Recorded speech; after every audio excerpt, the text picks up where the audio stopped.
The beast of Rome, originally predicted by the prophet Daniel, is seen to resurrect in the prophecies of the revelation of John given to him by Jesus, where we're told it forced all people to be given a stamped image on their right hands or their foreheads. Wisdom is needed. His number is 666. Now, this is a paraphrase of three verses that are among the most unnerving in the entire Bible, and it behooves us to focus on what these verses mean and what the identity of that beast is, such that we can focus our own resistance efforts on avoiding that nefarious mark. Now, this presentation presupposes that the viewers have already seen the presentation entitled The Prophecies of Daniel and then the Revelation of Jesus, Part 1 and Part 2. It's a little difficult to put it into context without some prior knowledge of the book of Daniel and the book of Revelation. In part because the two are so closely bridged together, where these coming slides illustrate, the prophecies of Daniel introduce four beast empires: the lion representing Babylon, the bear representing Media-Persia, the leopard representing Greece, and then a horrible beast representing Rome. In Daniel we read, "In the vision I saw during the night, suddenly the four winds of heaven stirred up the great sea, from which emerged four immense beasts. The first was like a lion, but with eagle's wings. The second was like a bear. I looked and I saw another beast like a leopard. It had four heads. I saw the fourth beast, terrifying, horrible, and of extraordinary strength. I was considering the 10 horns it had."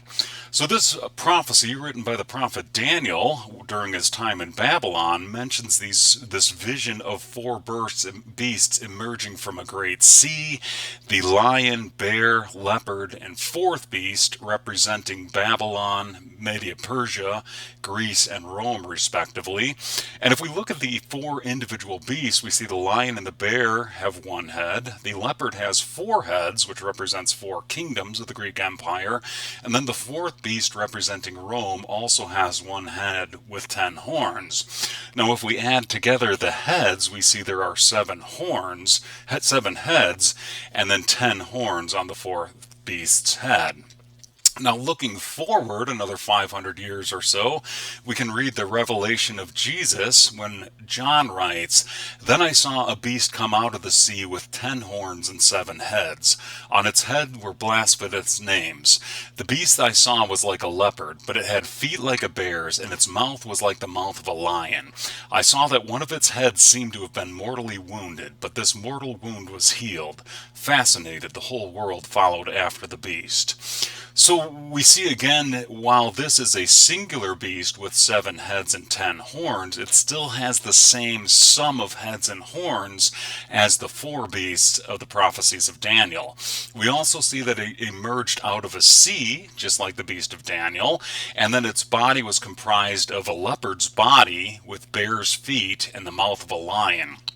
So this indicates that this beast of the book of Revelation, the first beast, or the beast from the sea, as it's often described, is a composite of the 4 beasts that had already terrorized the earth, with the minor exception of Media-Persia, in the centuries following Daniel's original prophecies. Now, for those of you who had viewed the revelation of Jesus Christ, I had illustrated that it boiled down to a matrix. On the left-hand column, we can see earth, sea, rivers, and heavens, and the entire evil empire, from Satan down to the false prophet, being represented in this matrix. So, starting at the top left, we see the red dragon appearing in heaven, being cast down to earth by Michael and his angels.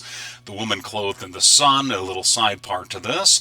And then as the red dragon is cast down to the earth, it conjures up this beast of Revelation, the 7-headed beast with 10 horns, that emerges from the sea, and we can see its leopard body, its bare feet, and then some semblance of a lion's head.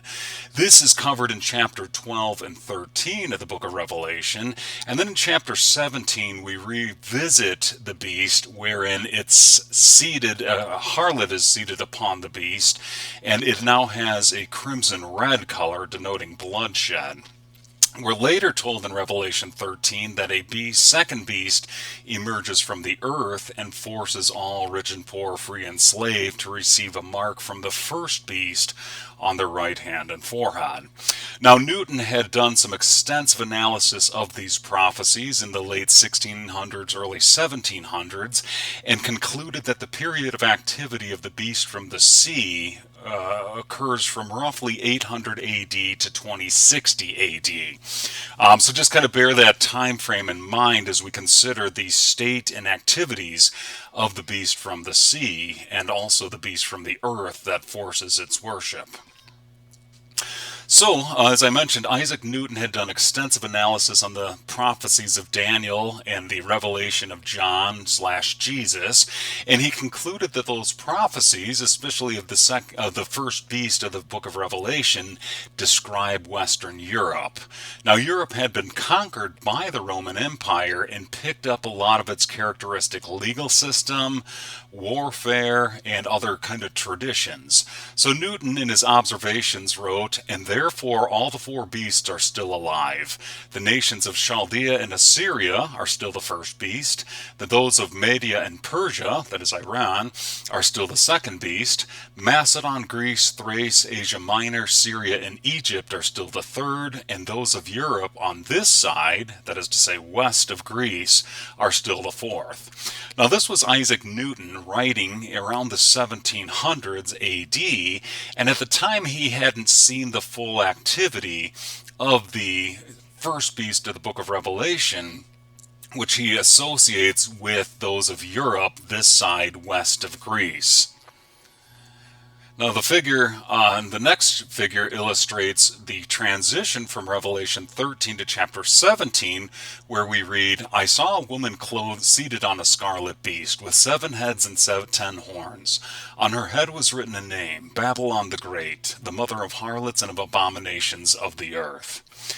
Now, this Babylon has already been presented in the Judeo-Christian literature as an analogy for Babylon, the nation that originally conquered the Jews, and as a result of the paganism and idolatry that they took on, and it infused them in some ways with more idolatry, of which they later repented upon their return from the Babylonian captivity, where we read the prophet Baruch say, "And now in Babylon you will see borne on men's shoulders gods of silver and gold and wood, which cast fear upon the pagans.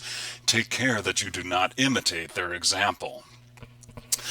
Now, this description of the harlot riding the 7-headed beast in Revelation 17 allows us further information on how it is that we can deduce the identity not only of the 7 heads of the beast, but of the harlot herself. So here we read, "Here's a clue for one who has wisdom. The 7 heads represent 7 hills upon which the woman sits. They also represent 7 kings. The 10 horns that you saw represent 10 kings. The waters that you saw represent where the harlot lives, represent large numbers of peoples, nations, and tongues.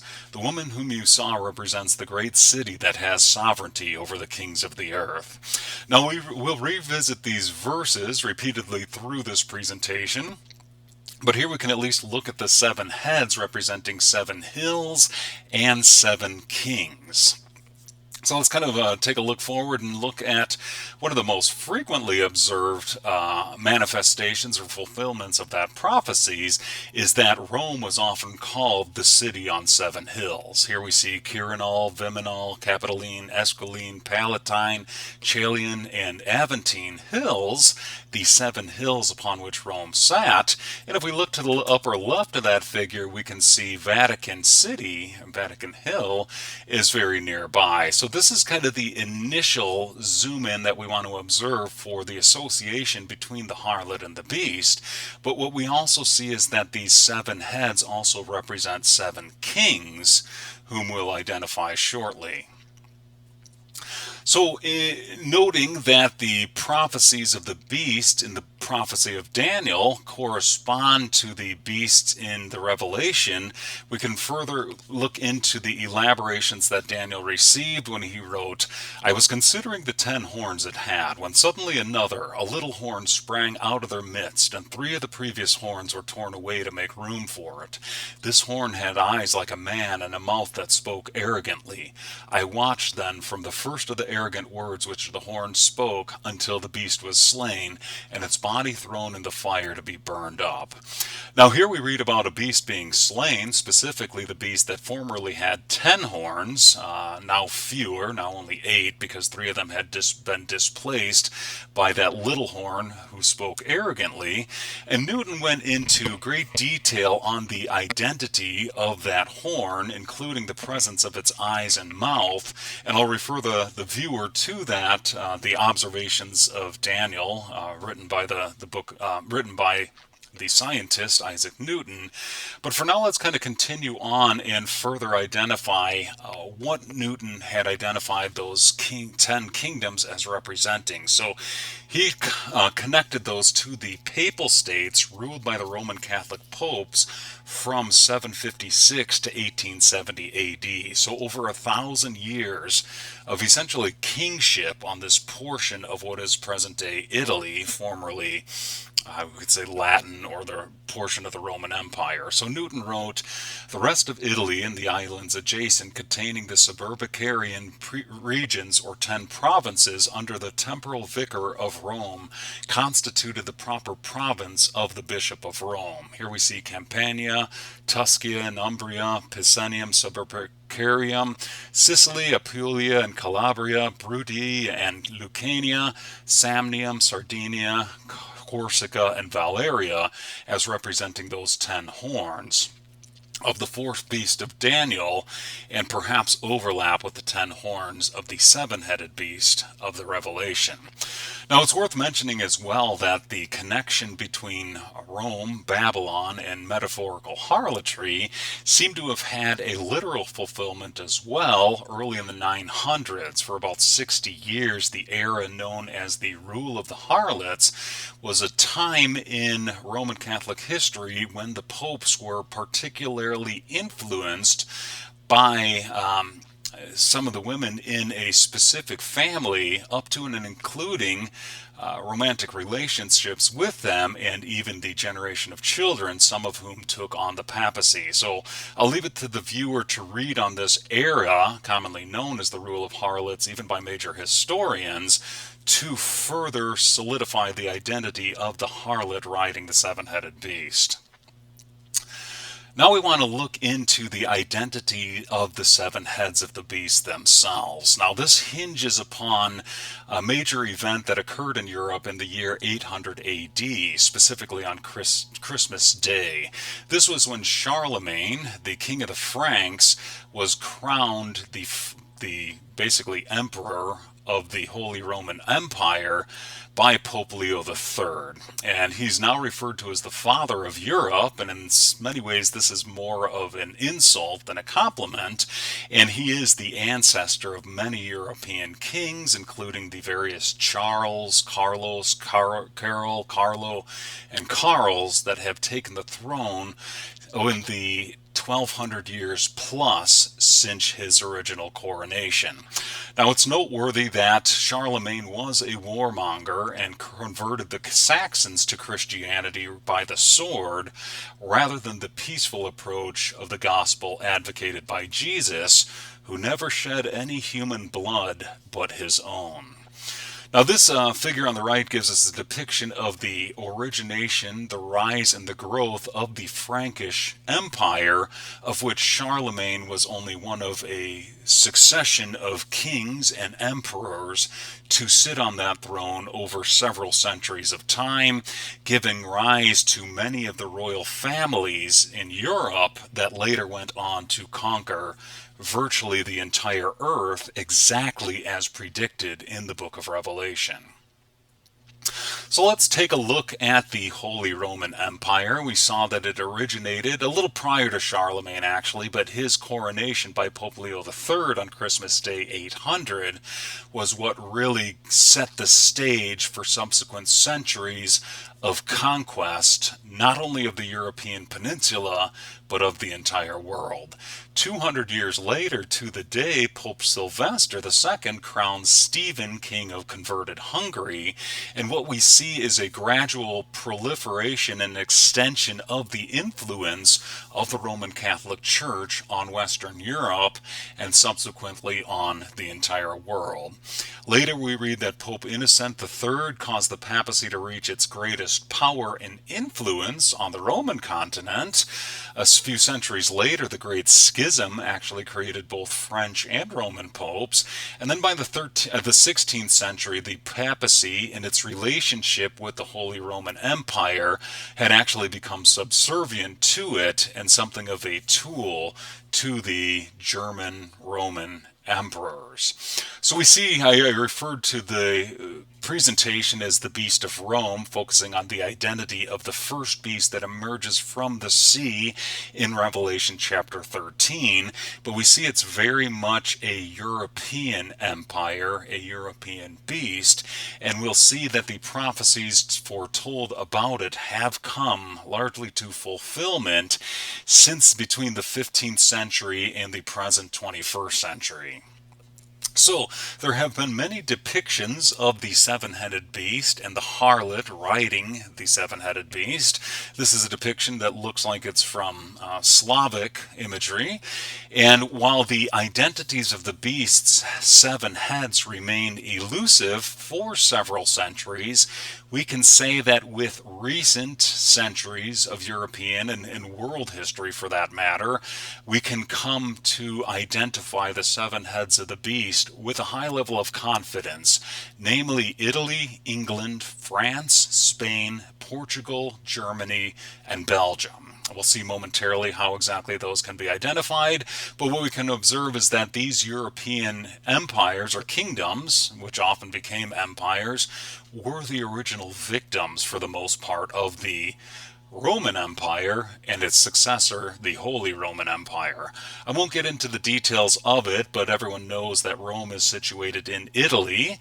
It had conquered England, France, Spain, Portugal, and it had a strong influence on Germany and Belgium from the era before Jesus and before Christianity to around 400 AD when the first Roman Empire was dissolved and remained essentially dead for 400 years or so up to its resurgence as the Holy Roman Empire situated in Germany rather than Italy, which occurred at the coronation of Charlemagne in 800 AD.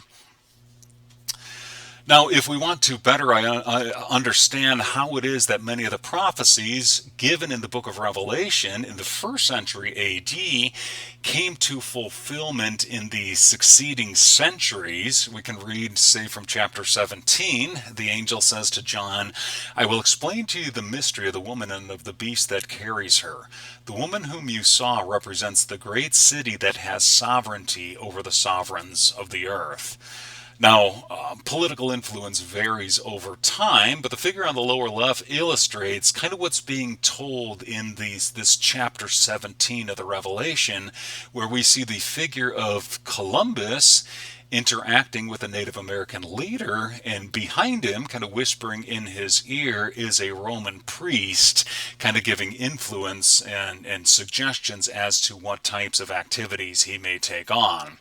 Another figure shows essentially the same imagery, in this case Cortez, interacting with another Native American leader, and back behind him, whispering in his ear, is another Roman priest. Now, perhaps the figure on the right was influenced by the figure on the left, but nonetheless it conveys what is essentially predicted in Revelation 17, that woman, the harlot, representing the Roman Church, represents the great city that has sovereignty over the sovereigns of the earth. Now, we know Vatican City is situated in Rome, and that it had for several centuries, especially during the height of the Holy Roman Empire, had an undue influence on much of mainland Europe and even, say, the island of Britain. So, to further elaborate on this, we can look at the aforementioned seven heads of the beast and see how it is that they fulfilled the prophecy given in the first century A.D. in the Revelation. So, we read that Pope Alexander VI issued the Intercontera Bull, which divided the Americans between Spain and Portugal. Of course, if Spain and Portugal would bring some of the plunder from the new lands back to Vatican City and the Pope. This doctrine of discovery essentially subjected the world to Roman inspired Western Europeans and their efforts at conquest and competition with each other, because in the long run they ended up being essentially a extended family of greedy and wealthy cousins who competed to take over large swaths of the non-European world. So again, in Revelation 13 we see the beast was given a mouth uttering proud boasts and blasphemies. It was also allowed to wage war against the holy ones and conquer them, and it was granted authority over every tribe, people, tongue, and nation. Now, that seems like a pretty profound statement, granted authority over every tribe, people, tongue, and nation.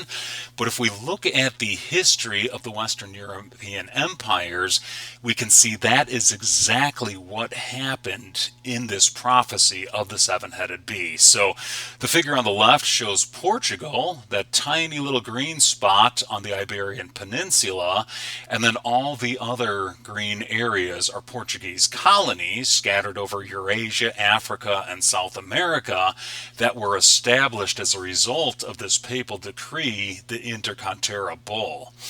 On the right-hand side, we can see a similar phenomenon. Spain, again on the Iberian Peninsula, and all of the colonies that it established in Africa, East Asia, and then vast swaths of North and South America, where to this day these regions represent, in many cases, a majority Spanish-speaking nations, which represent those indigenous people who were so subdued by the Spanish Empire that they even picked up their language, certain numbers of their traditions and culture. So this is then the result of this Intercontera Bull assigned to Portuguese and Spanish, and we'll see even the other competitors in the so-called Holy Roman Empire manifest this fulfillment of the prophecy given in the book of Revelation. So less pronounced are the territories of Belgium and Germany. Belgium, just very tiny little land area in Western Europe. Germany, a somewhat larger land area. They were a little late to the game, at least in conquest of the New World, which Portugal, Spain, France, and England had largely taken on. But they did manage to carve out large swaths of Africa, and the figure both to the left and the figure to the right, again showing that these seven heads of the beast were granted authority over every tribe, people, nation, and tongue. Now, the Holy Roman Empire of the Germans had three separate phases. The first was the era of Charlemagne, from his coronation in 800 AD to the gradual dissolution of the First Reich, so to speak, of the Holy Roman Empire in 1806. Then there was a rather brief Second Reich, so-called Unified Germany, from 1871 to 1918, which also broke apart at the end of World War I.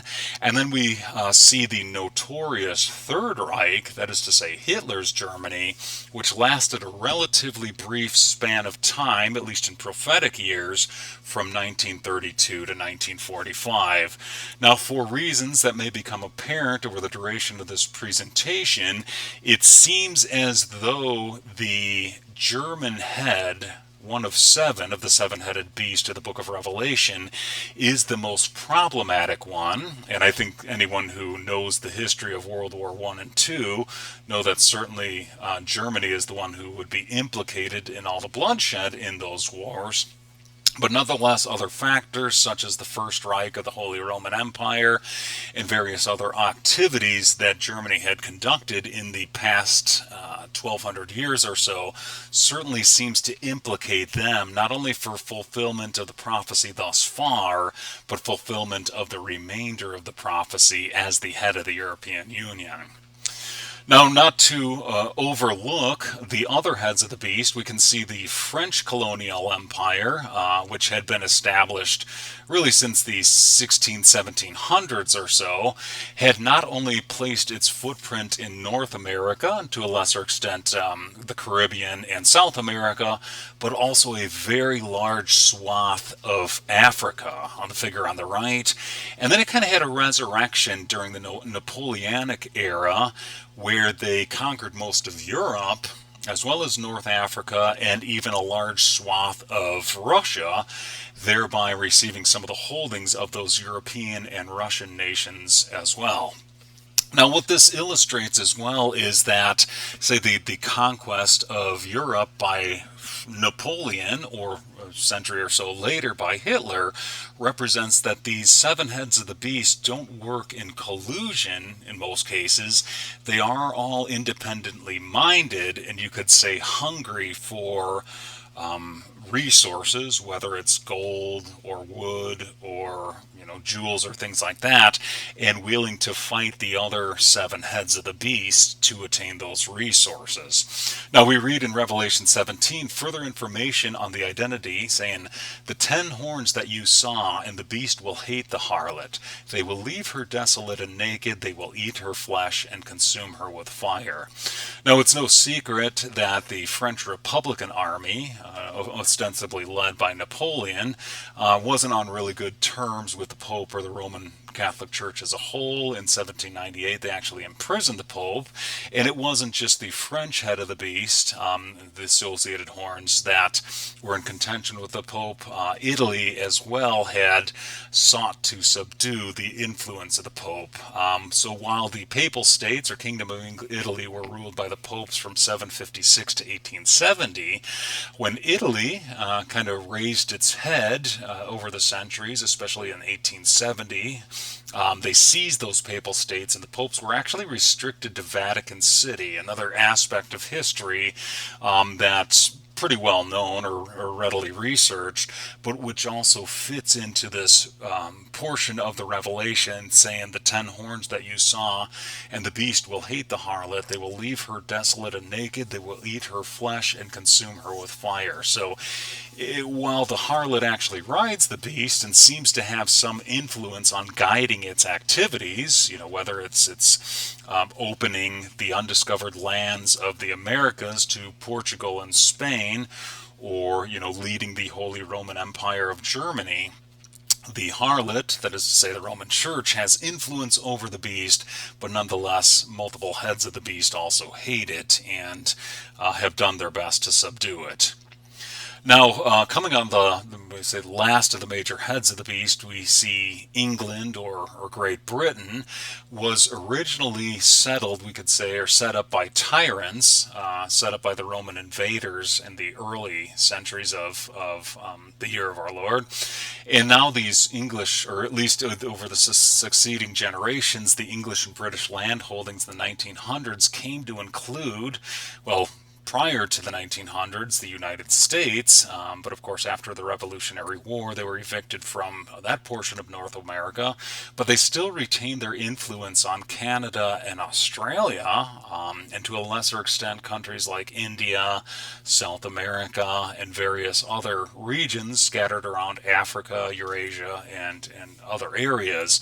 So this is another fulfillment, we could say, of these seven heads of the beast having the ability to conquer basically the entire earth. So again, we read in Revelation, "The waters that you saw where the harlot lives represent large numbers of peoples, nations, and tongues.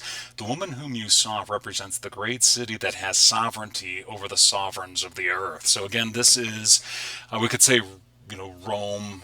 The woman is the harlot representing Rome, the Roman Church, Vatican City, which had the ability to influence many of the kings of Europe, and as a result of their global conquests and colonialism, was able to have sovereignty over the sovereigns of the earth. So, for those who may be a little skeptical as to, whether or not this is truly a fulfillment of the prophecies of the Revelation, we can read further clues and information in Revelation 17 saying the seven heads represent seven kings. Five have already fallen, one still lives, and the last one has not yet come. When he comes, he must remain only a short while. Now, this verse kind of goes on and kind of elaborates on the identity of these seven kings. But if we look and think back to the previous prophecy that it would have basically command over the entire earth, the seven heads of these seven nations in Western Europe can all be seen to have taken some land and resources on the continent of Africa. So from the continent, the colonial map of Africa alone, we can deduce what the seven heads of the Beast of Revelation are. So we see France in blue, Great Britain, England in that reddish color, Belgium in yellow, Spain in orange, Italy dark green, Germany brown, and Portugal in light green. And you might say, well, what about Ethiopia over there to the right? Well, that was actually conquered by Italy during World War II. So here again, we've got the seven heads of Western European nations and just one of the many continents that they had collectively or individually subdued. So who are these kings, these seven kings? Well, this is a famous picture taken at the funeral of King Edward VII in 1910, and it represents about five of the seven kings mentioned in the book of Revelation, as well as many of their cousins and extended family. So here we've, see on the right, the names on the right: Norway, Bulgaria, Portugal, Germany, Greece, Belgium. So Portugal, Germany, and Belgium are represented here. Portugal, Germany, the man in the middle, Kaiser Wilhelm, caused World War I. And then King Albert of Belgium, kind of known for his greedy conquest of Africa. And then seated, we see representatives, say kings from Spain, England, and Denmark. So again, we see Spain and England as part of the seven heads of the beast. Now, this just represents Portugal, Germany, Belgium, Spain, and England. Five of the seven heads, but nonetheless, these are their relatives and extended family, these wealthy royalty who made pleasantries with each other while the rest of the world was either being subdued and terrorized by their armies, or their armies were fighting with each other. Now, if we focus on the two central figures right here, Kaiser Wilhelm of Germany and King George V of England, they're actually related to each other, and they look fairly peaceably disposed to each other, but they were the ones, some of the major actors that led to the terrible death and disasters of World War I. So despite the friendly terms that they appear to be on in that figure there, they were the ones, the heads of two of the seven beasts, that had the ability to stop the bloodshed that occurred during World War I. And all these beasts, these kings of Europe, have really brought to the earth is death and destruction. Endless cemeteries, countless lives lost due to their greed and arrogance. So this is just a cemetery from World War I veterans, not representing the actual, deaths of citizens, nor the deaths of the people in the colonial regions settled by these different kings of the earth, kings of Western Europe. Now, if Kaiser Wilhelm wasn't bad enough with the 15 to 65 million lives lost in World War I, the war which he triggered, we all know that Adolf Hitler became the representative, the king essentially of Germany in the subsequent decades, where upon Germany started a second world war, and 40 to 72 million lives were lost, both of soldiers and civilians. Now, it's no secret that German used Roman military kind of imagery, techniques, ideology, and all of that to trigger these world wars. And what we can say as well is that Roman spirit did not die with Hitler and the Nazi Party. In fact, it remains alive today, and that's why it is that this presentation is so focused on identifying these seven heads of the beast beasts, such that you, the viewer, can better understand how it is that we can actually oppose them. So let me point out in particular as well, the Jewish people have been under particular duress as a result of the beasts mentioned in the book of Daniel and the book of Revelation. So there's a singular day in Jewish history that seems to be a recurrent date for tragedy after tragedies. One of the original manifestations was on the 9th of Av, the 9th day of the Jewish month of Av, when the first temple was destroyed, causing the Babylonian exile. So thinking of the prophecies of Daniel, we know that that was the lion representing Babylon. A few centuries, I guess 6 centuries later, the second temple was actually destroyed and caused the Roman exile, whereupon the Jews were banished, for the most part at least, from Judea. And then 40, 50 years later, the Bar Kokhba revolt was suppressed, and 500,000 Jews were killed in the process. All of these occurred on the 9th of Av, again, that tragic date in Jewish history. Now, that was under the Roman Empire, and we saw that in the 4th century, 5th century AD, the Roman Empire essentially dissolved. But then about 400 years later, in 800 AD, it was essentially resurrected as the so-called Holy Roman Empire. This merge, you could say, between political and religious influences that caused further devastation to the Jewish nation. So here we read on the 9th of Av, Jews were exiled from England. The 10th of Av, expelled from France. On the 9th of Av, exiled from Spain. In this case, in 1492, and this singular event was very much the cause for Columbus to take his exploratory mission to what became known as the New World. Now, we saw that the First Reich dissolved in the late 1800s or so, I think 1806 maybe. But we saw then that a Second Reich was essentially resurrected shortly after the First Reich dissolved. And again, the Jews did not fare well under the Second Reich. On the 9th of Av, we see the beginning of German aggression that led to World War I. And while the Second Reich was relatively short-lived, the Third Reich, which has the notorious association with Adolf Hitler, brought about further events which occurred on the 9th of Av, where in 1941 approval was given for the final solution on the 9th of Av, and then in 1942 the Jews were sent from the Warsaw Ghetto. So it's disturbing, I guess, coincidence, if you would call these coincidence, although in many cases they seem to be very deliberate, that all these tragedies in Jewish history occurred on the 9th of Av. And I'll point out this 10th of Av, when the Jews were expelled from France, is a little unclear as to whether it was actually the 9th of Av, but I listed what seems to be the most commonly agreed date on that.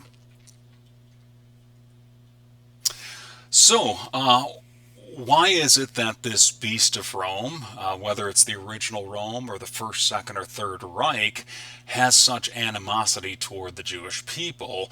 And going back to the opening verse, this so-called mark on the right-handed forehead, why is it taking this kind of counterfeit approach, so to speak, to a dictate that God had originally given the Jews at the time of Moses? So in Exodus we read that it shall be a sign on your hand and as a reminder on your forehead. Thus the law of the Lord will be ever on your lips. Later in the same chapter we read, let this then be a sign on your hand and as a pendant on your forehead.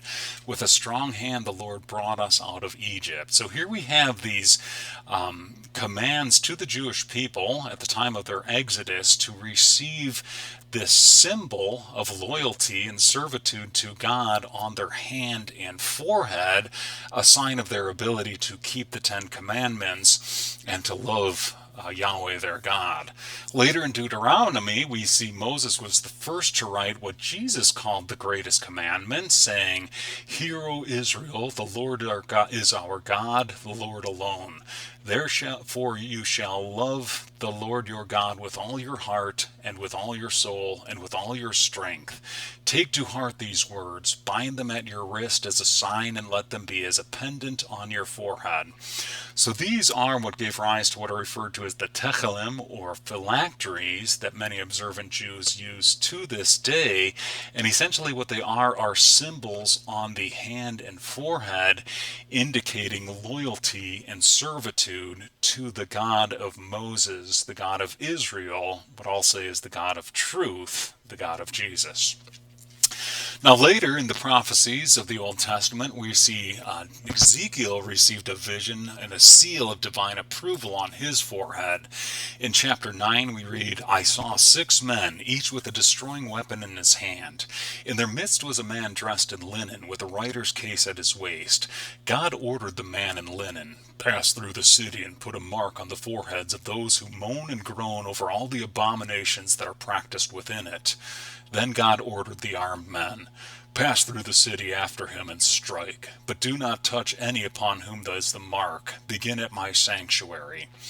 As they began to strike, I alone was left. Now, this is kind of an unnerving verse as well. What it indicates is that Ezekiel was among the very few in the community who moaned and groaned over all the abominations that are practiced within it. Now, this largely represents the idolatry that had taken root in Israel in the centuries following the death of Moses. But what it also illustrates is that a lot of the community, you would say the vast majority of them, were more or less indifferent or desensitized to all these breaches of the Ten Commandments that were going on within their community. And essentially what it tells us is that there was a death sentence assigned to those who really didn't care when their righteousness was maintained. Now we see this same event echoed in a sense several centuries later in the book of Revelation, where John writes, Then I saw another angel come up from the east, holding the seal of the living God. He cried out, Do not damage the land or the sea or the trees until we put the seal on the foreheads of the servants of our God.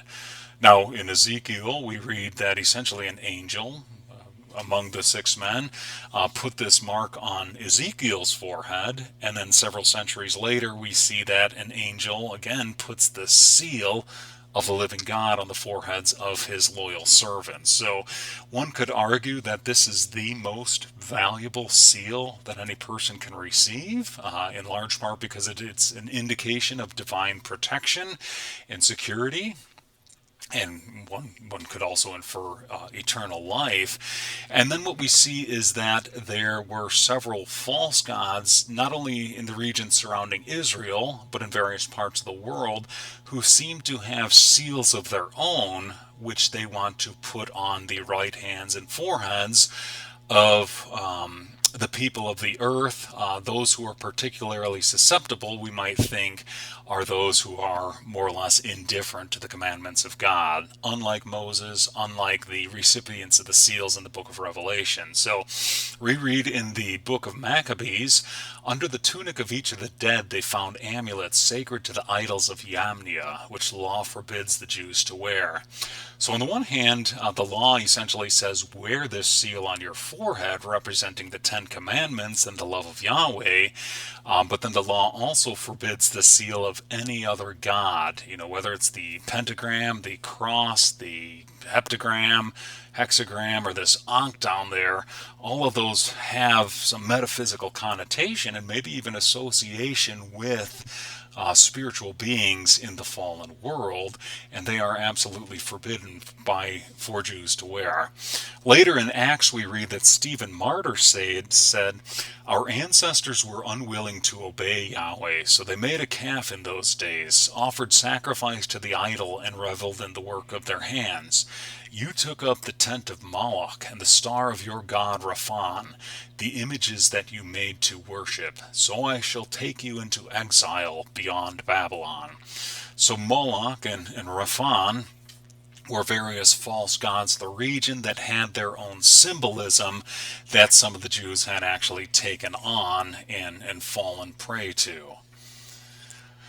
Now, further, in the books of Judges, we read that shortly after the Exodus and the conquest of the Promised Land, the Israelites began to fall away to their God, who cannot be represented through statues or images. And the Judges said, "And the children of Israel did evil in the sight of Yahweh, and served Baalim. And they forsook Yahweh and served Baal and Ashtaroth." Later in Judges 10, we read the Israelites again offended Yahweh, serving the Baals and the Ashtaroth, the gods of Aram, the gods of Sidon, the gods of Moab, the gods of the Ammonites, and the gods of the Philistines. So this is actually a stele from that era and that region, showing the gods Baal and Ashtaroth, these two human representations, which are in direct defiance of the second commandment, not to make images of anything in the heavens above or earth beneath, and not to bow down and worship them. Now, towards the middle, there are two seals there. If you look at the letters on those, you can see in Latin letters Bael, representing Baal, and then Astaroth, Astaroth. Now, these are admittedly more medieval representations of those two figures, but nonetheless, they represent the seals associated with those figures and their succession or perpetuation through the centuries following the original warnings and prohibitions in the book of Judges, and even prior to that during the Exodus. And many have asked whether they have more modern fulfillments in the statuary purportedly representing Jesus and Mary, albeit again in defiance of the second commandment, which prohibits the making and worshiping of statues, whether it's of these old gods Baal and Ashtaroth, or these allegedly Jewish people, Jesus and Mary, representing on the right. Now, this then leads into one of the more troubling questions that have arisen in the past, say, 2,000 years since Jesus' birth, death, and resurrection. Originally, Christians did not make use of the cross or the crucifix in much of their imagery. They actually used the Greek letter alpha, in large part because it was shaped like a fish, and referred to the phrase Jesus saying, "I will make you fishers of men," but it also associated with the verses in Revelation such as, "I am the Alpha and the Omega, says the Lord God, the one who is and who was and who is to come." So the alpha shape, that Greek Pisces or ichthys figure that has actually seen a resurgence in recent decades, was perhaps the most common image to represent Christians in the early centuries of the Christian era. Now, if one were to write out ichthys in Greek, we see ichthy, the circle with a line through it is theta. Eos, this E-looking letter, is actually the letter S, or sigma in Greek. And if you were to superimpose these 5 letters, you'd essentially get this wheel as shown right here. Now that can be kind of stripped down into the cross, basically the vertical and horizontal bars that we see so frequently in modern Christian imagery.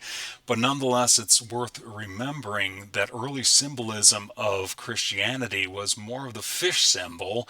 Not that a symbol is all that necessary to maintaining the faith or serving as some type of holy relic or icon.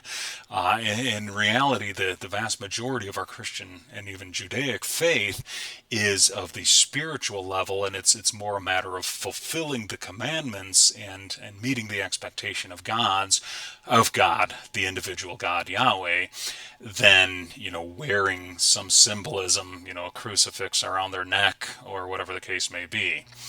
Now, what isn't entirely clear, especially to people who have been immersed in the more recent Christian traditions, is that cross may actually be more problematic than we'd like to believe. So, the sun seal, or the cross that we saw, kind of the transformation of the ichthys on the preceding slide, wasn't a popular Christian symbol until the Roman Emperor Constantine claimed to see that cross and hear the words, "In this sign conquer," before an important battle. So many of you who have been involved maybe in Western religions, particularly Roman Catholicism, are probably familiar with the symbol IHS, usually with a cross superimposed, and what's referred to as a sunburst. Now, it's not too much of a stretch to indicate that this is essentially a modern representation of the seal of the sun god and is perhaps more problematic than we would like to believe. So, again, it refers to this vision that Constantine claimed to have received before a major battle, but we have to keep in mind that Jesus wasn't an advocate of physical warfare. He was the one who said, "Love your enemies, bless those who curse you, and turn the other cheek." And so it begins to raise the question whether these European leaders, whether Constantine or Charlemagne, are necessarily representative of Christianity, or perhaps better representatives of the successor of the Roman war gods and the Roman war machine. And let's not think that anything with this cross is automatically sanctified by the horizontal and vertical bars. In the book of Leviticus, we read, will demolish your high places, cut down your sun images, and cast your corpses on those of your idols." So here we can clearly see that this God of Israel, Yahweh, has no particular reverence or concern for sun images, and in fact is directly opposed to them. Nonetheless, they seem to have some visceral impact in the human psyche, that they're used to an extent really throughout the world. So on the top left figure, we see the seal of the sun god at a temple in Kerouac, India, basically a pagan temple. In the top middle, we see that Scientology, a distinctly non-Christian religion, makes use of the crucifix to perhaps act on the subconscious mind of a lot of its prospective members. On the upper right, we see the seal of the sun god Baal on an incense altar. So Baal was that figure that was so problematic in the centuries of early Israelite that actually led to the Babylonian captivity when the Israelites turned to Baal and Ashtaroth. On the lower left, we see another cross, seal of the sun god, above a Masonic altar, which is not distinctly Christian, despite claims of some of its members. And of course, the crooked cross associated with Nazism is essentially a manifestation, again, of the seal of the sun god. And on the lower right-hand figure, we see the seal of the sun god Shamash. So all six of these figures are essentially the vertical horizontal line represented as the basic cross, and whether they've got ornate decorations to supplement them or not, we can see essentially six non-Christian religions all making use of the cross, that is to say the seal of the sun god. Now, I don't need to go into the details of the failings of the Roman Empire, but I did mention earlier that it seems to be implicated as among the most problematic heads of the seven-headed beast. Now the victims of England and its colonial empires might claim otherwise, but we know that the coronation of Charlemagne led to the foundation of the Holy Roman Empire, that is to say the First Reich, and much of their culture and imagery made extensive use of sun seals, that is to say crosses. Likewise, Hitler's Nazi Roman Empire, the so-called Third Reich, also used sun seals, this crooked cross which Hitler himself formulated, that is to say the swastika. But if we read in Revelation 17:11, the beast that existed once but exists no longer is an eighth king, but it really belongs to the seven and is headed for destruction. So I won't go into the details of the interpretation of this verse right here, but as I said, the German Empire seems to be among the most problematic, and it had actually three phases, and one might argue that a fourth phase is coming about right now. I do want to illustrate, though, that on the one hand, the seven-headed beast that was predicted to basically conquer the earth by Jesus in the first century AD did exactly as was foretold, and at least in the recent century, it seems to have been the German head of that beast that was most problematic in its warmongering and bloodshed. So also in chapter 13 of Revelation we read, "Then I saw another beast come out of the earth. It had two horns like a lamb's, but spoke like a dragon. It wielded all the authority of the first beast in its sight, and made the earth and all its inhabitants worship the first beast, whose mortal wound had been healed.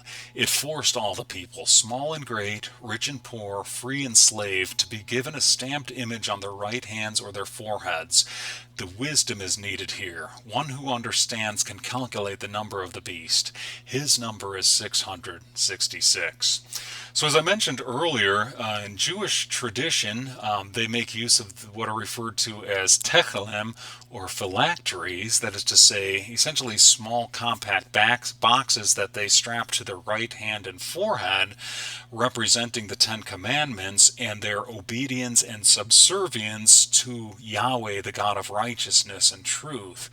Here we see this beast that emerged from the sea, and the successor, the beast that came up out of the earth, are doing their absolute best to get the majority of humanity to receive their counterfeit seal on the same locations, that is to say the right hand and forehead, representing subservience to them and their greedy, malicious traditions, in direct contrast, direct opposition to the righteousness and just laws of Yahweh, the God of Israel. So these beasts, the seven-headed beast and then the second beast that comes up from the earth, are both servants of Satan, and essentially what they want to do is displace this God of Israel and his righteous laws. Now, what's unnerving about this is that this really does require us to draw on wisdom. So in Revelation 13 and 17, we're told that whoever wants to figure out the meaning of these prophecies, whether it's the seal or mark of the beast representing 666, or the seven heads of the beast, they need to make use of wisdom. Now, King Solomon, one of the first kings of the Jewish Israelite dynasty, is recorded to have put taxes on adjacent nations, and in both Kings and Chronicles we read, the gold that Solomon received each year weighed 666 talents. Now this is where it gets pretty uncomfortable, because on the one hand we know that Solomon was renowned for his wisdom, and we like to think that he was always on the side of justness and righteousness.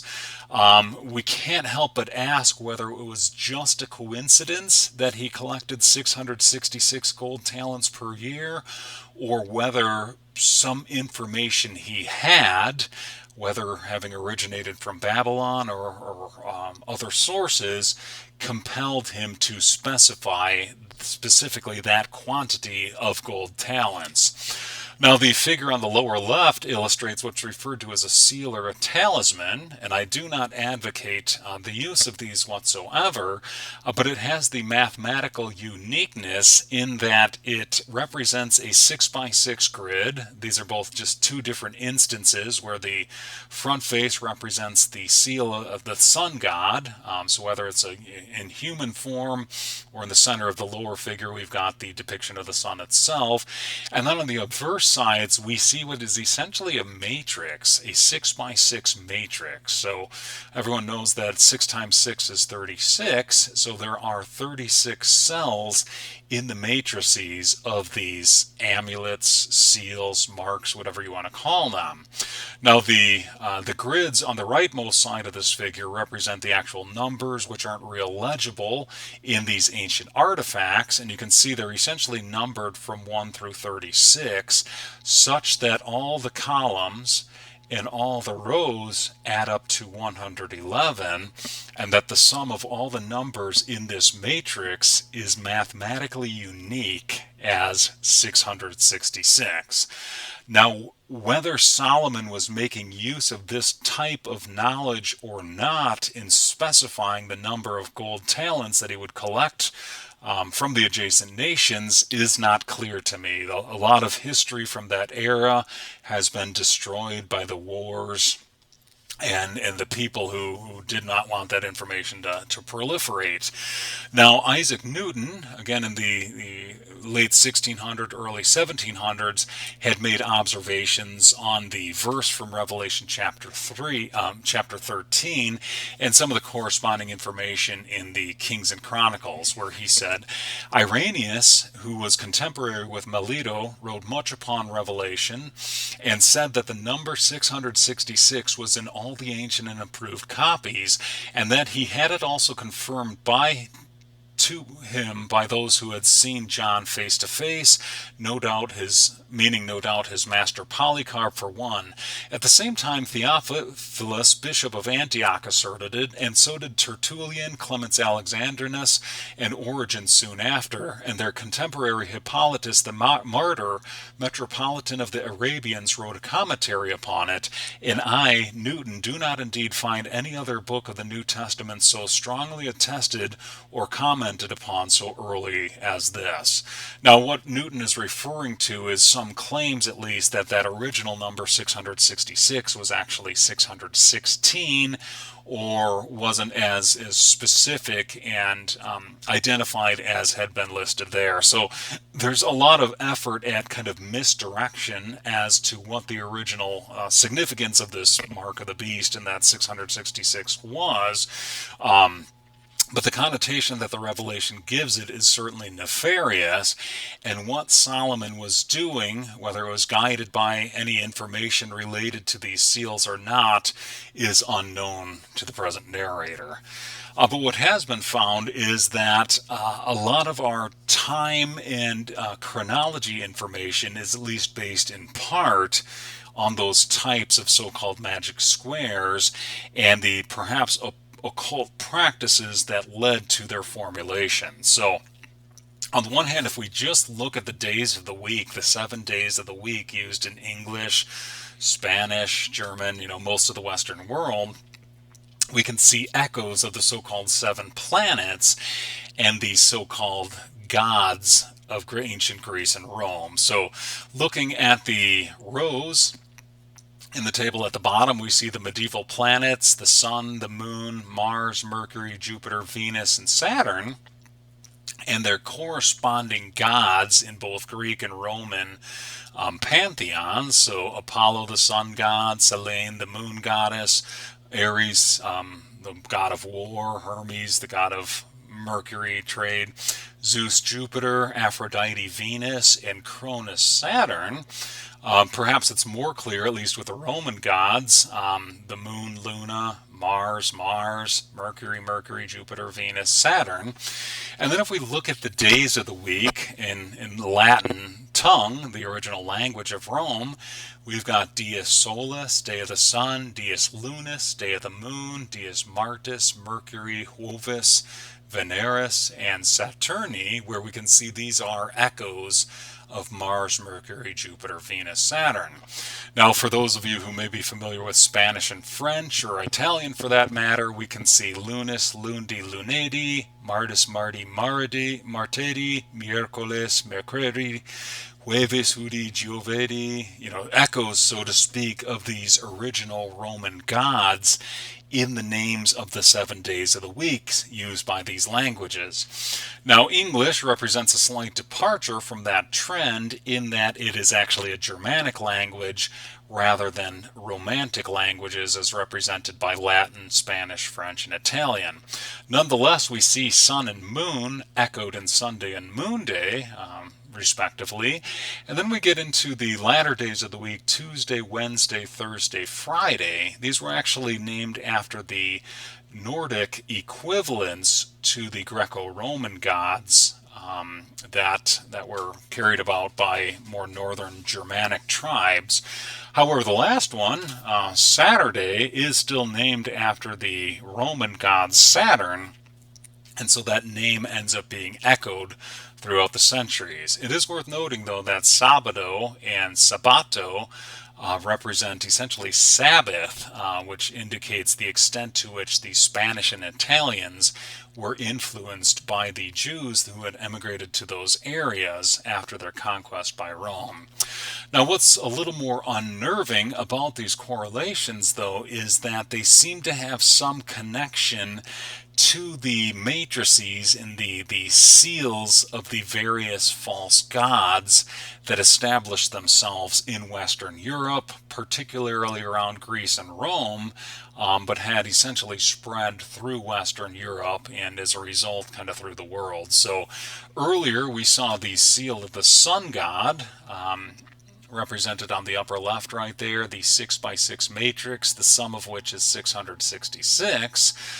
We also see the seal of Venus associated with Friday, and it's 1225. The seal of Mercury, looks like a 8x8 or maybe 9x9 matrix with its sum of 2080. The seal of Saturn, a 3x3 matrix. The seal of Jupiter, 4x4, and the seal of Mars, 5x5. So these represent really the result of forbidden practices, forbidden by the Old Testament, the Torah, or the Tanakh, basically all the law, the prophets, and the writing forbid the use of magic and the use of seals or talismans.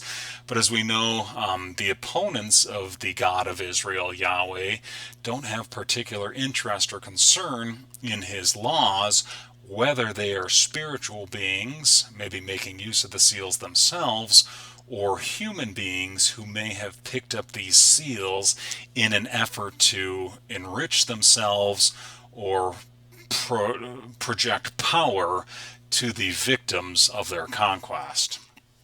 Now, it's not only this document here, there's a number of different documents that seem to make use of these so-called magic seals.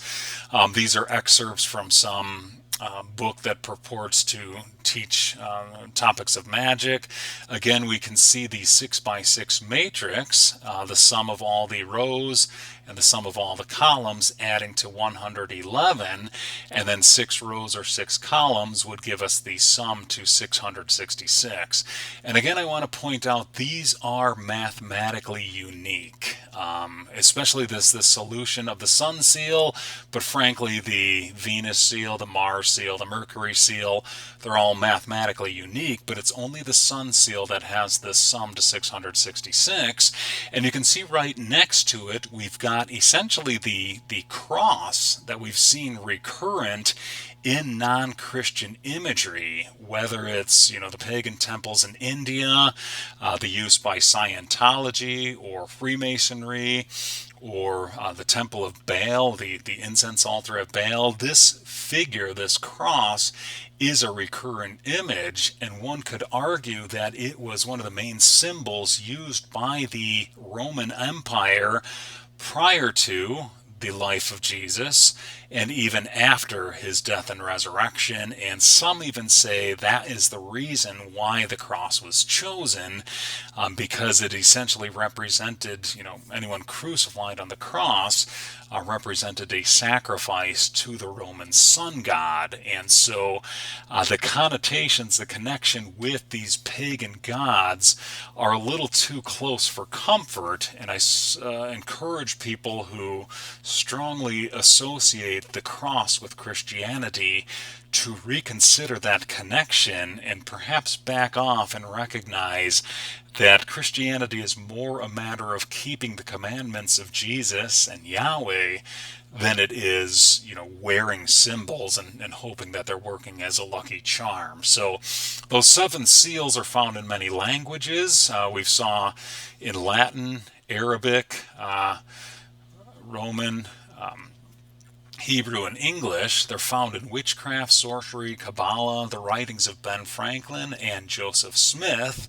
The figure on the far right here is an 8 by 8 matrix, represented by Ben Franklin, but essentially what he was doing was kind of taking the same seal that had already been around for centuries and reprinting it in his book with the figure shown on the right. Another one, this yellow and blue one, kind of towards the middle, is just from a book of mathematical curiosities. They do point out the sum of the rows and columns, and the sum of the matrix is again 666. Further below we see an Arabic version of that, in this case a 7 by 7, and at the very bottom we see this so-called silver Jupiter talisman. According to his widow, Joseph Smith was wearing a talisman similar to this on the night of his murder in Carthage jail. So Joseph Smith was the founder of Mormonism, and while we like to think that they're a pretty Christian, reputable religion, it does begin to raise the question, what kind of practices was their founder into, Joseph Smith? Why was he reading books on magic and fortune telling and sorcery, and was he trying to conjure things, or did he see this as some type of amulet or seal of protection? So let's kind of ask ourselves, what is this cross, this seal of the sun god? The crossbars we've seen repeatedly kind of in this presentation, associated not only with the Holy Roman Empire, but also with the sun gods of various false religions scattered around the world. What does it mean to Jesus? Does he think it's particularly necessary to have a depiction of his execution, the actual murder of Jesus by the Roman Empire? Is it going to give you additional blessings? Is it going to give you some form of protection? Is it going to bring you wealth as a charm or an amulet?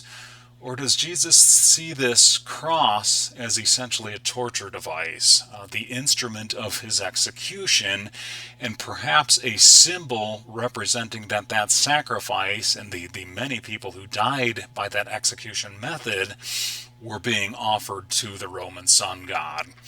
I would argue that Jesus sees it as a Roman torture device and has no particular need for Christians to make use of that symbol as it has been adopted, particularly by Roman Catholicism, but in many cases by the successors of Roman Catholic Church. Now, I'm not the first to make this observation. Isaac Newton had observed it more than 300 years ago when he wrote, "The Cataphrygians brought in also other superstitions, such as were the doctrine of ghosts and of their punishment in purgatory. They used also the sign of the cross as a charm. All these superstitions the apostle refers to, where he saith, Now the Spirit speaketh expressly that in the latter times some shall depart from the faith, giving heed to seducing spirits and doctrines of devils, speaking lies and hypocrisy about their apparitions, the miracles done by them, their relics, and the sign of the cross."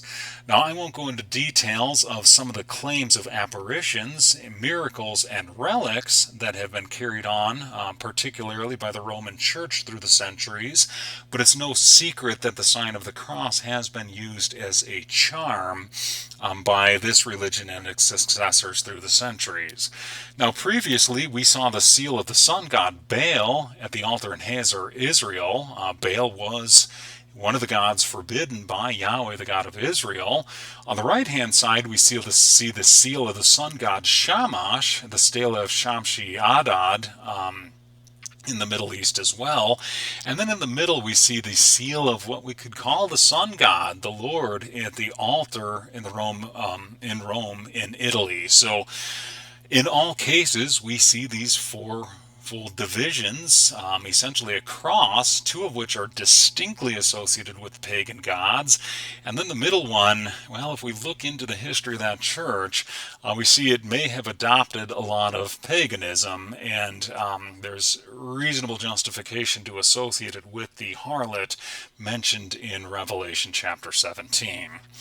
Now, Newton further wrote that the seal of the beast was the Roman sun symbol. Now, this again is Isaac Newton, the inventor of calculus, the formulator of Newton's three laws of physics, the gravitational constant, developer of all sorts of matrix math and Newtonian fluid mechanics, who wrote, the second beast which rose up out of the earth was the church of the Greek Empire, for it had two horns like those of the lamb, and therefore was a church, and it spoke as a dragon, and therefore was of his religion. It is called the false prophet, who wrought miracles before the first beast, by which he deceived them that received his mark and worshipped his image. His mark is cross, cross, cross in red there, and his name is Latinos, Latins or Romans, and the number of his name is 666. Now, there's an interesting discussion as to whether or not Newton had information on the 6x6 sun seal mentioned in the preceding slides available to him in his library in the late 1600s, early 1700s. Nonetheless, he does agree with the present narrator, saying that this seal of the beast represents the Latins or the Roman Empire, perhaps not only in its original form when Rome was, based in Italy, and the Roman Empire really extended from the city of Rome itself, but also in its second manifestation as the so-called Holy Roman Empire, which was actually based in Germany, started, we could say, by Charlemagne, continued for over 1,200 years now, most recently and notoriously through Adolf Hitler and his Third Reich, that is to say the Nazi Empire. Now we further read, as we've seen already in Revelation 13, that this second beast that emerged from the earth forced all the people, small and great, rich and poor, free and slave, to be given a stamped image on their right hands or their foreheads, so that no one could buy or sell except one who had the stamped image of the beast, name, or the number that stood for his name.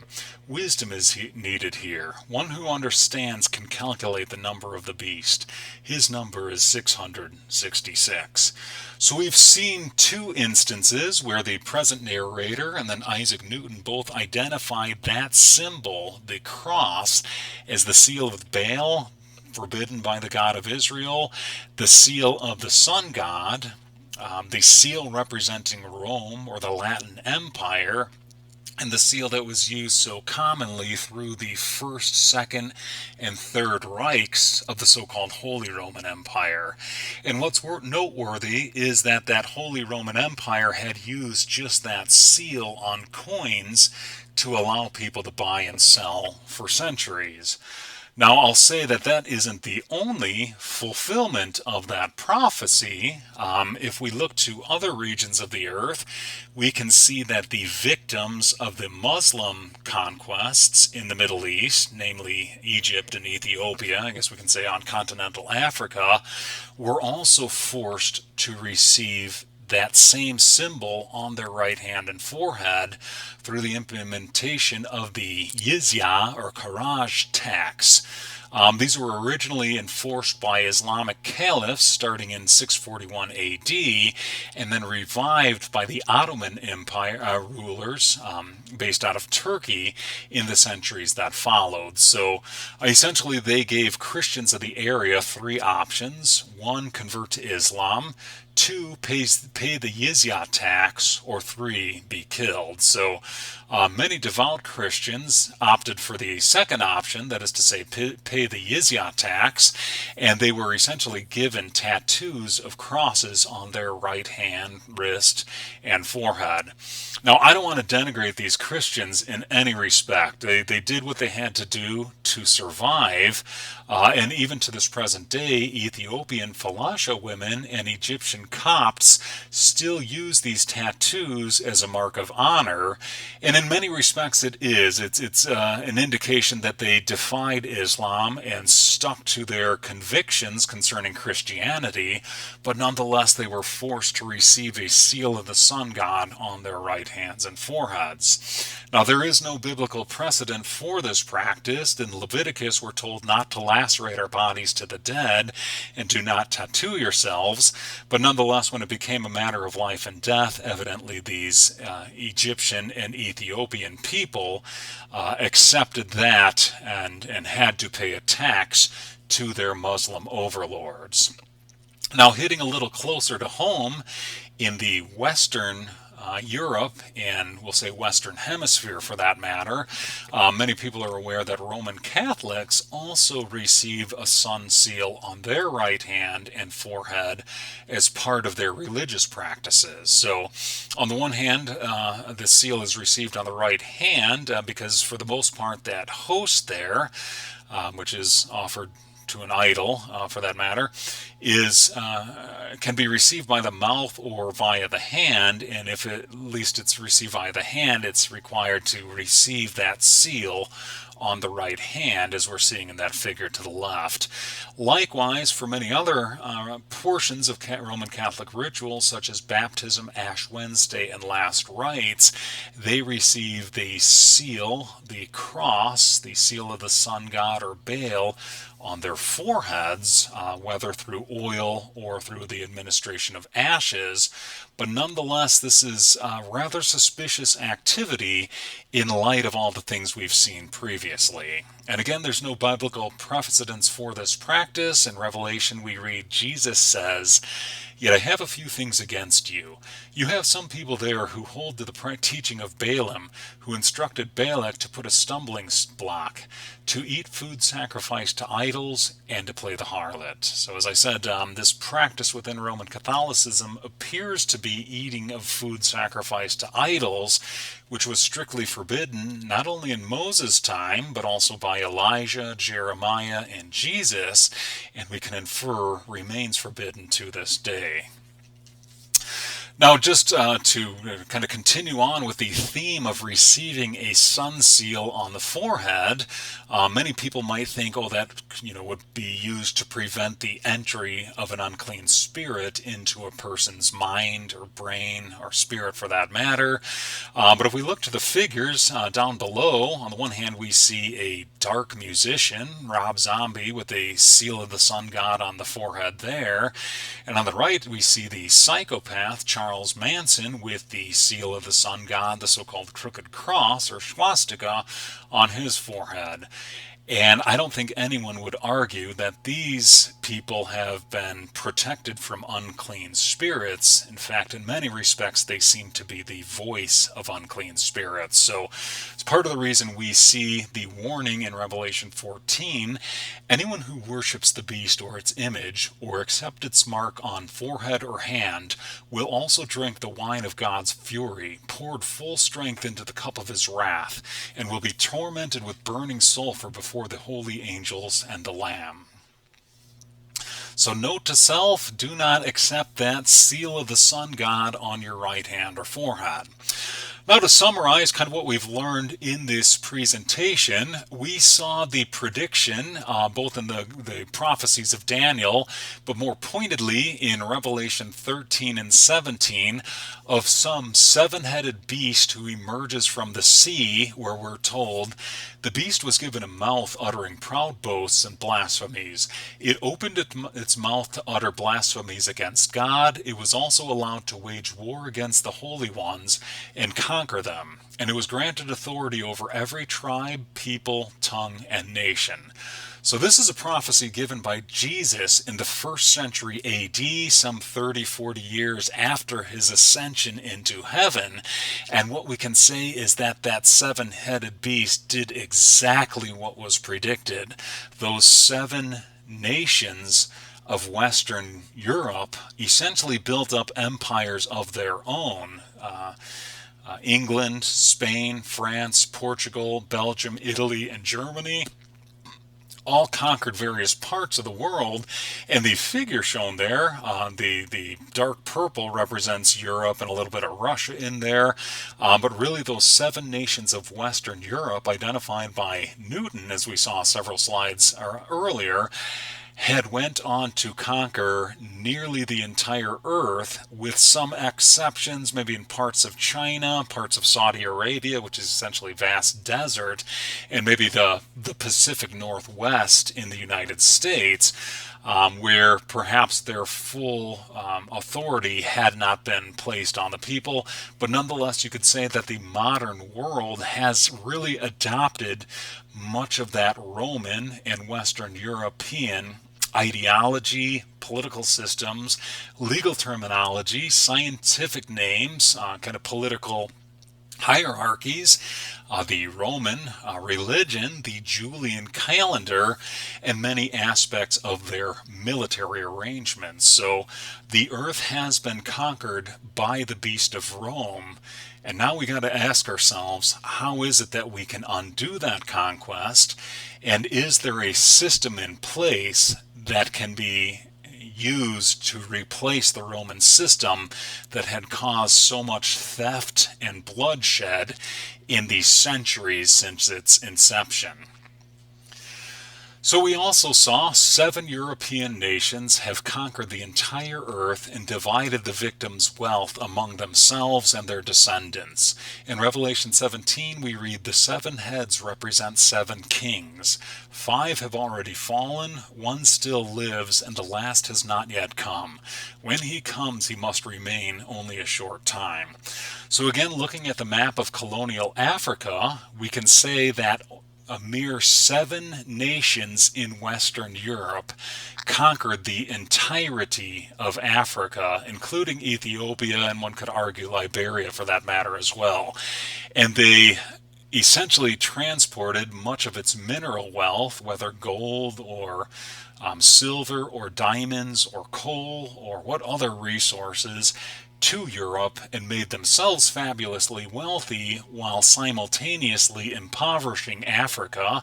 And these same 7 European nations did the same thing to North America, South America, Australia, Eurasia, parts of India, and really the entire world has been basically bankrupt in many respects by 7 kings of Europe. And what have those kings given in return to us? They've given us endless wars. This represents some Americans climbing over a sandbag protection area in France during World War I. We saw Kaiser Wilhelm and the King of England, basically cousins or at least relatives, put each other at war. And while these two royalty did virtually nothing to fight in the war, millions and millions of their citizens ended up dying or at least undergoing displacement as a result of their political meddling. Further, we see the activities not only of Germany and Great Britain, but also of France and Italy and Spain and Portugal. These just represent the eras when photographs were available, but keep in mind the whole colonial age, from the conquests of the Americas up through the conquest of Africa, Australia, and parts of Asia, have all been undertaken by these 7 European kings and kingdoms. And likewise, the Holocaust, the concentration camps, were perpetrated at least by one of those 7 heads of the beast, namely the Holy Roman Empire, in its manifestations as the First, Second, and Third Reich.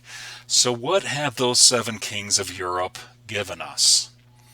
Graveyards, endless graveyards, countless souls falling victim to the warmongering, theft, and conquest of those 7 nations.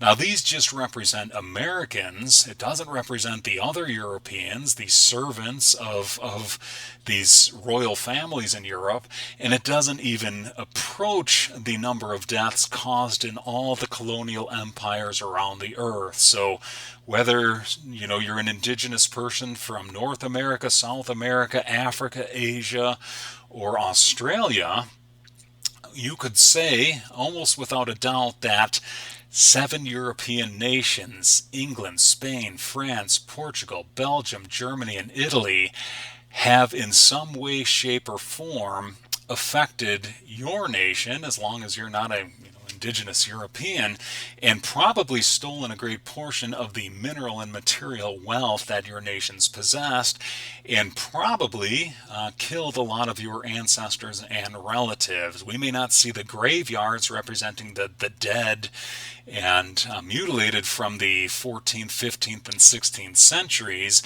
Nonetheless, they do exist and will be accounted for on Judgment Day. So to summarize, Roman-inspired European tyrants want us to receive their stupid, worthless sun seal. Again, we see it forced all the people to be given a stamped image on their right hands or their foreheads so that no one could buy or sell except the one who had the stamped image of the beast's name or the number that stood for his name. His number is 666. So on the one hand, we see Jesus was among the very first victims of the Roman sun god. He was essentially sacrificed or executed on a seal that signified the Roman sun god. Centuries later, Constantine, a politician with not so wholesome intents, claimed to have seen that very same symbol and heard the words in hoc signum vinces, in this sign conquer.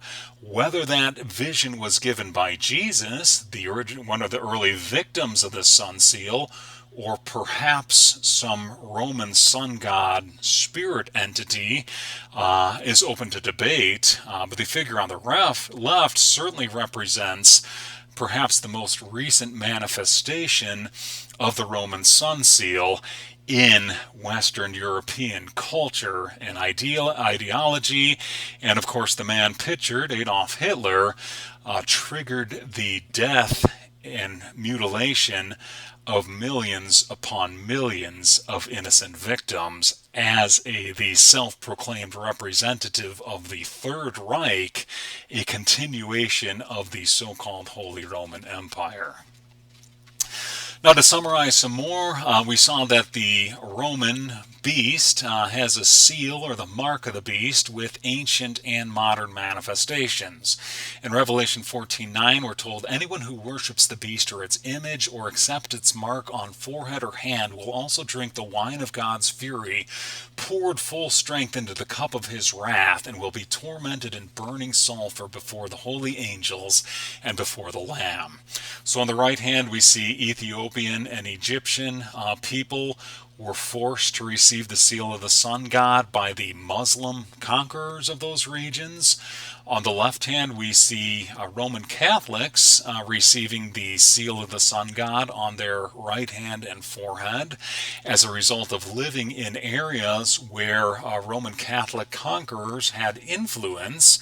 And keep in mind that conversion to Roman Catholicism was not always a voluntary activity. In many cases, even descendants of Roman Catholics to this day have ancestors who were forcefully converted to receive that seal on their right hand and forehead. And likewise, as I mentioned, the currency of the so-called Holy Roman Empire made use of this Roman sun seal to buy, sell, and trade. And as we saw, Germany seems to be the one of the 7 heads that's most particularly implicated in recent manifestations of the activities of the Beast of Rome. And it doesn't appear as though the spirit of Rome that took root, the First, Second, and Third Reichs of the Holy Roman Empire based in Germany, it doesn't appear that spirit is entirely dead yet. And so we got to be on the lookout for another instance of this forceful pressing of this seal of the sun god on the right hand and forehead. And let's just keep in mind that Roman Europe has killed and conditioned millions to receive the Roman sun seal. In Revelation 16, we read, "The first angel went and poured out his bowl on the earth. Festering and ugly sores broke out on those who had the mark of the beast or worshipped its image." So we're entering the 21st century. We have some uncanny technologies that allow people to conduct financial transactions through use of things like microchips, barcodes, related technologies, and we can expect, just as all of the prophecies in the book of Revelation have come true thus far, that this prediction in Revelation 16 will come true as well. So plan to oppose anything resembling the mark of the beast with all your might, and keep in mind how the end will play out. In Revelation 19 we read, "Then I saw the heavens opened, and there was a white horse. Its rider was called Faithful and True. The armies of heaven followed him. Then I saw the beast and the kings of the earth and their armies gathered to fight against the one riding on the horse, and against his army. The beast was caught, and with it the false prophet. The two were thrown alive into the fiery pool burning with sulfur. The rest were killed by the sword that came out of the mouth of the one riding the horse." So keep in mind, you want that seal of the living God so that you can welcome the last conqueror, the righteous king, who we've been waiting 2,000 years to come again.